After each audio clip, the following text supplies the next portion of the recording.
Ibu, perkenalkan saya Dr. Nui yang akan memberikan beberapa pertanyaan mengenai konseling terhadap penyakit diabetes Ibu. Boleh saya tahu dulu nama dan umur Ibu? Nama saya Bu Karin, umur 30 tahun. Oke, Bu Karin, 30 tahun ya. Baik, sebelumnya apakah Ibu mengetahui tentang apa itu diabetes? Mungkin peningkatan kadar gula darah, karena sebenarnya saya ada cek darah, kadar gula darah saya tinggi dok. Oke, baik, itu benar Bu, cuma lebih jelasnya diabetes itu adalah penyakit kronis akibat kenaikan kadar gula darah karena tubuh Ibu kurang atau tidak bisa menggunakan hormon insulin secara efektif. Nah, baik, selanjutnya apakah pola makan Ibu sudah bagus?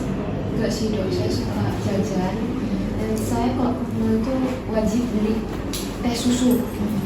Baru suka makanan yang berlemak juga, kayak keju gitu dok. Baik, untuk pola makan itu harus bisa lebih kita kontrol lagi ya Ibu, karena untuk yang bagusnya itu jumlah kalorinya itu harus mengikuti kebutuhan energi dan komposisi zat gizi makro, dimana yang dianjurkan itu 55% karbohidrat, 15-20% protein, 25-30% lemak, vitamin, mineral, serat, dan gizi yang cukup.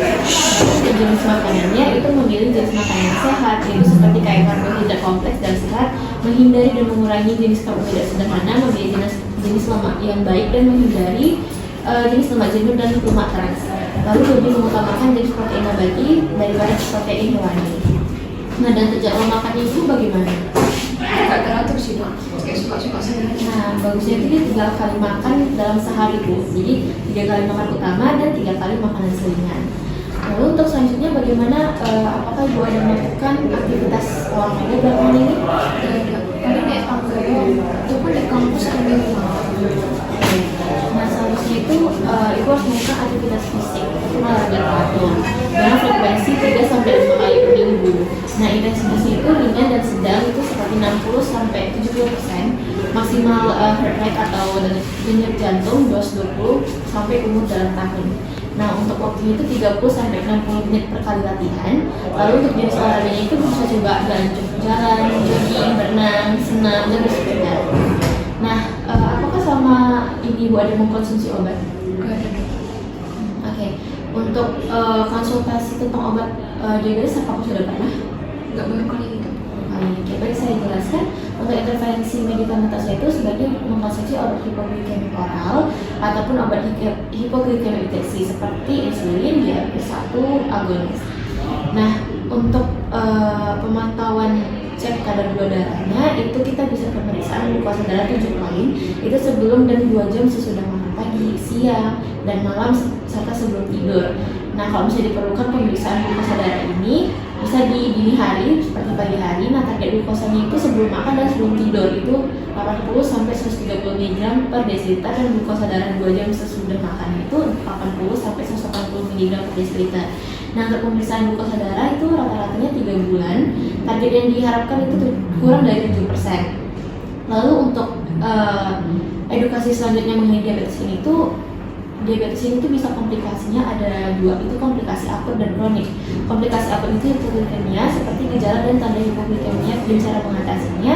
Lalu untuk komplikasi kroniknya itu ada makrovaskular dan mikrovaskular. Makrovaskular itu seperti stroke, penyakit jantung koroner, penyakit pembuluh darah perifer, dan untuk mikrovaskularnya itu ada retinopati, neuropati, dan nefropati. Melakukan edukasi tentang perawatan kaki, begitu ya Ibu. Jadi sekian aja konsultasi mengenai penyakit diabetes kita. Terima kasih Ibu. Kasih dokter. Selamat pagi Ibu, perkenalkan saya Dr. Syifa yang bertugas pada Rumah Sakit Umum Prima pada pagi hari ini. Sebelumnya izinkan saya untuk konfirmasi identitas, bisa diberitahu dengan Ibu siapa, usianya berapa? Ibu Karin, umur 35 tahun dokter. Oke Ibu Karin, pada pagi hari ini kita akan melakukan praktik penyuntikan insulin pen secara subkutan, di mana akan melibatkan Ibu sebagai pasien yang akan saya suntik menggunakan insulin pen, dan mungkin Ibu akan merasa sedikit tidak nyaman. Apakah Ibu bersedia? Bersedia dokter. Oke, sebelumnya kita akan pastikan dulu tipe dari insulinnya. Apakah insulinnya itu disposable atau sekali pakai, atau dia reusable, atau dia bisa dipakai berkali-kali. Lalu kita akan perhatikan tanggal kadaluarsa dari insulinnya. Apakah insulinnya ini sudah kadaluarsa atau masih layak digunakan? Lalu kita akan memperhatikan wujud insulin pen sesuai resepnya. Lalu kita akan pastikan dosis insulinnya itu benar sesuai resep dari dokternya. Selanjutnya kita akan lakukan persiapan, di mana di sini kita akan cuci tangan menurut tujuh langkah WHO. 1, 2, 3, 4, 5, 6, 7. Oke, selanjutnya kita akan melakukan persiapan alat-alat yang digunakan, di mana alat-alatnya itu ada insulin pen, ada alkohol swab, dan ada tempat sampah.